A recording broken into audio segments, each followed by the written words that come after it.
Cher investisseur, quoi de mieux qu'un bon short quiz pour démarrer la semaine? Vous remarquerez qu'on a gagné 1000 points pour en perdre 1500 par la suite. C'est bien le Bitcoin, effectivement. On a fait pas mal de secousses. On va voir en détail hein, les opportunités qu'il y a eu. Et même les opportunités du jour, tiens. Comme à notre habitude, vous le savez, on est sur notre actif phare. On étudie l'état des lieux, on fait l'état des lieux hein, pour établir ensemble ce qu'il y a de bon sur le marché, les informations à en tirer pour, comme d'habitude, prendre les meilleures décisions. J'espère que vous allez bien dans un premier temps, que vous passez une belle semaine, que vous êtes en forme et prêt à attaquer cette nouvelle journée. On commence sur l'unité de temps hebdomadaire, comme à notre habitude. On voit que notre semaine, vous voyez, toujours dans ce petit comblement de vide hein, créé par la semaine précédente, mais sans plus. Honnêtement, là, on est autour à l'instant T de l'analyse, autour des 45 200 pour le courtier Coinbase, donc parfois, ça change pas grandement. Vous voyez qu'on est non loin de ce 0,5 de Fibonacci. On n'a pas forcément besoin de mettre le Fibonacci, ce qui nous intéresse, c'est les 0,5, d'accord? Donc, qui retrace la moitié du mouvement précédent.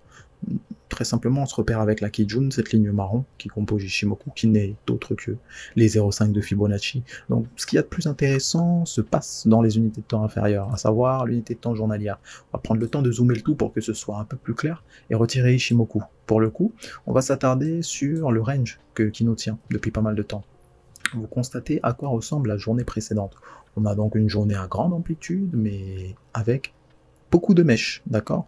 On a une mèche supérieure qui est quand même légèrement inférieure à celle basse. Donc, ces mèches-là qui nous tiennent, qui ont été créées donc par la journée précédente, sont tout simplement témoins de l'hésitation du marché. Et pour cause, durant toute la journée, vous remarquerez on a eu un plus haut autour des 46 800 globalement et plus, pour avoir également un plus bas autour des 43 500 globalement. Donc ça, c'est pour le courtier Coinbase. On va prendre le temps de disséquer le marché comme à notre habitude et de voir ce qui s'est passé. Donc tout s'est passé autour de l'unité de temps 4 heures, donc durant la séance de 14 heures à 18 heures. Donc vous apercevez qu'on a pu faire une petite frayeur à certains. Ça s'inscrivait dans un contexte, dans des dynamiques qui étaient prévisibles. En somme, pas mal de personnes étaient positionnées autour de ces prix-là, d'où les liquidités à aller chercher. Bon, ça c'est un point. Le deuxième point, c'est que vous voyez que notre canal descendant continue, en tout cas, sa dynamique. Hein. Ce qui est important de noter, c'est que on avait un plan hier. Est-ce qu'il s'est réalisé? Le plan, c'était d'attendre les 44 000, hein, 44 500 par là. Donc, dans un premier temps, on avait une zone en dessous de ces 44 500. La limite, c'était les 44 000. Effectivement, c'est globalement ce qui s'est passé. Donc, on est allé tout juste autour des 44 500 pour le courtier Coinbase. On a fait un léger excès autour des 44 200. Et juste après ça, c'était assez beau le mouvement qui s'est passé.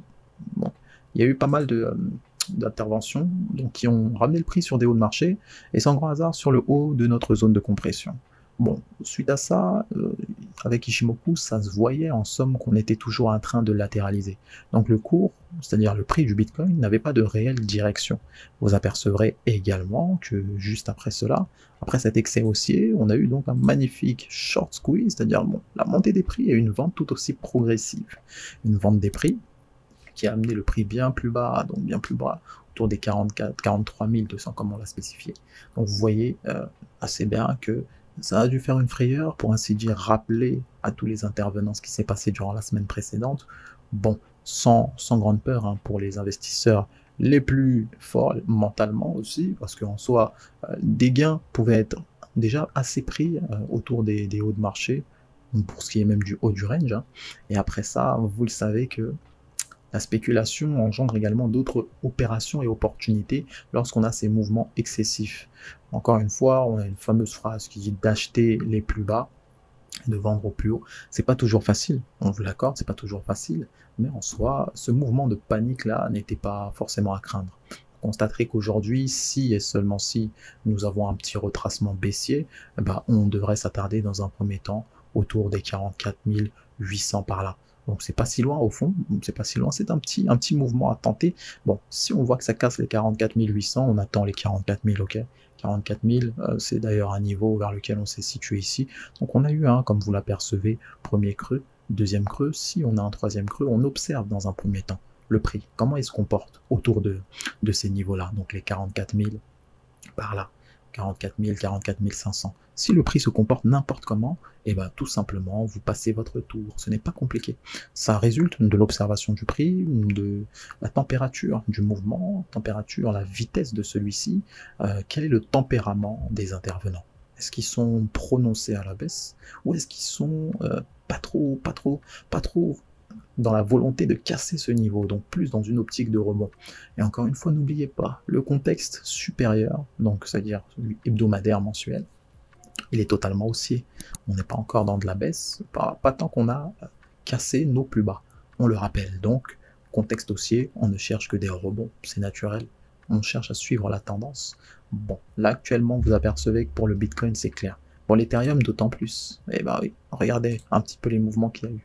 Certes, on a eu globalement les mêmes mouvements sur l'Ethereum, mais où est-ce qu'on s'est arrêté? On s'est arrêté autour des 3100. 3100, il y avait une alerte qui avait été placée d'ailleurs la semaine dernière pour les plus attentifs et ceux qui s'en rappellent. Bon, l'alerte était toujours d'actualité en soi, hein, bien qu'il fallait être conscient de qu'un rebond puisse être effectué. Donc en somme, on rebond autour des 3100. 3100, donc là, actuellement, on a pu faire l'effort d'aller taper les 3330. Donc c'est intéressant. Il y a eu pas mal d'envolées aussi hein, depuis.